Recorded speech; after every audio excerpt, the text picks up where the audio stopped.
උදේට කොහොමත් ආහාර පාන පිසිනවනේ. කෑම හදනවනේ. අපිට බැරිද පින්නතුනේ පොඩි පීරිසියක් අරගෙන සම්බෝලයි බතුයි හරි කමක් නැහැ. තථාගතයන් වහන්සේට බත් හැඳි භාගයක් විතර දාලා දාන ටිකක් පූජා කරගන්න. ඔකට විනාඩියක් යයි. අයමුතුෙන් ගාත කියන්න ඕනද? ඔකට විනාඩියක් යයි. මෙන්න මේ තමන් වෙනුවෙන් කරගන්න දේවල්. ඕක පූජා කරලා ගෙදරින් එළියට බහිමු. කොච්චර පිං සිද්ධ වෙනවද මගේ බුදුහාමුදුරුවන්ට දාන ටික පූජා කරා කියන්නේ. දවල්ට අවශ්‍ය වෙන්නේ නැහැ. මිනිස්සු හරි කාර්ය බහුලයිනේ. කාර්ය බහුලයි. හැන්දෑවට බැරිද අපිට බුදුහාමුදුරුවන්ට ගිලම්පසට කහට කෝප්පයක් තියාගන්න. අපූර්වට කරන්න පුළුවන්. මේවා කරන්න ඕන පින්නතුනි අපේ දරුවොත් එක්ක.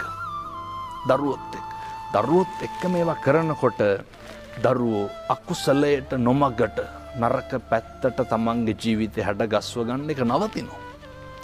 අවුරුදු 7-8 ඉඳන් ගෙදරක පින්නතුනේ පැන් ටික පූජා කරන උදේට හැන්දෑවට අම්මයි තාත්තයි දරුවෝයි බුදුන් වඳිනවනේ.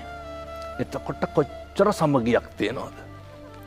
අද අපේ කොච්චර අපේ රටේ ලංකාවේ පවුල් ප්‍රශ්න තියෙනවද? මම හිතන විදිහට සතියකට හරි මාසයකට හරි පවුල් 400ක් විතර දික්කසාත වෙනවා.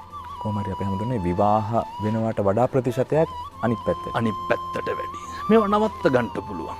ඔබතුමා සිහිපත් කරේ එළවදිත් මෙලවදිත් මේවා ඵල විපාක දෙන්න කර්ම කියලා. මෙලවදිම මේ වගේ ප්‍රතිඵල භුක්ති විඳින්න පුළුවන්. ඒ නිසා පින්වත් සියලු දෙනාම කල්පනා කරගන්න මේක දෛනිකව සිද්ධ කරන්න. අවුරුදු 50ක් 60ක් යනකොට අපිට මතක් වෙන්නේ මොකක්ද? මම හැමදාම දැන් අවුරුදු 50ක් විතර බුදුහාමුදුරන්ට උදේට පැන් පූජා කරනවා. මතක් වුණත් ඇතිනේ. අවුරුදු 50ක් විතර බුදුහාමුදුරන්ට දාන ටික පූජා කරනවා. ඔච්චරයි පින්නතුනි අපිට මතක් වෙන්න කියලා දෙයකට තියෙන්නේ.